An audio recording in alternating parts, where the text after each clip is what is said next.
Si j'étudie la démarche de Jean-Pierre Nicolas et d'André Barbeau, qu'ils ont quitté récemment tous les deux, au cours des 2 dernières années, eh bien, je remarque qu'ils sont très inventifs, en fait. Ils sont très inventifs, et là, c'est plutôt une critique. C'est-à-dire qu'au lieu de repenser la tradition, de la restructurer, ils proposent quelque chose de totalement nouveau. L'indice cyclique, c'est quelque chose qui n'a rien à voir avec la tradition astrologique. Cette façon de créer un indice qui serait la synthèse au niveau d'un graphique rassemblant les planètes de Jupiter jusqu'à Pluton, ça n'a jamais existé. Le RET, c'est également quelque chose de totalement nouveau, ne serait-ce que parce que ça intègre aussi les planètes au-delà de Saturne. Or moi, je ne me situe pas du tout dans cette démarche. Au contraire, moi, ce qui m'intéresse, c'est de retrouver la tradition. Ça ne veut pas dire de la restituer telle qu'elle nous est parvenue aujourd'hui. Certainement pas.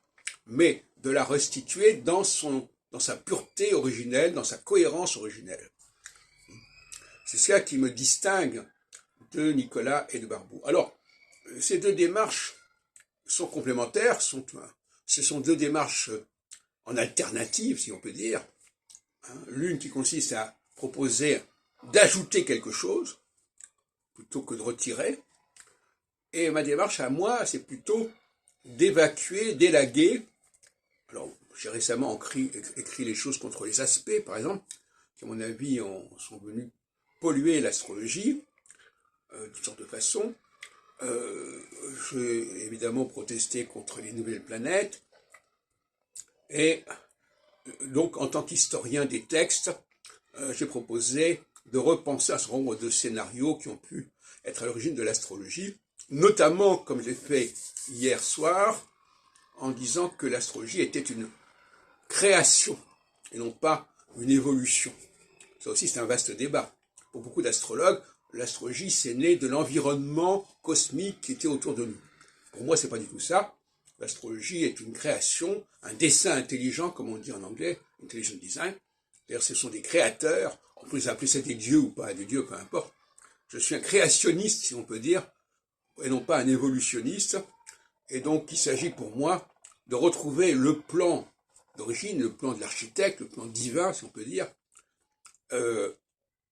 et de le faire réapparaître, et non pas de laisser croire que les choses se sont développées comme ça, n'importe comment.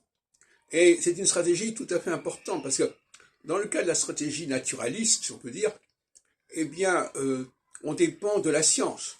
C'est-à-dire que c'est la science qui va vous dire oui, c'est possible, c'est pas possible. Par contre, dans l'interrogie, la démarche créationniste qui est la mienne, on est dans le domaine de la technique. Alors, il ne s'agit pas de savoir si les astres sont faits pour nous influencer, mais savoir si on les a intégrés dans notre système. C'est tout à fait différent. Je renvoie d'ailleurs à ce sujet à mon ouvrage paru en 86, La pensée astrologique, dans le cadre de l'histoire de l'astrologie de Serge Hutin, la réédition de 86 chez Artefact Verrier.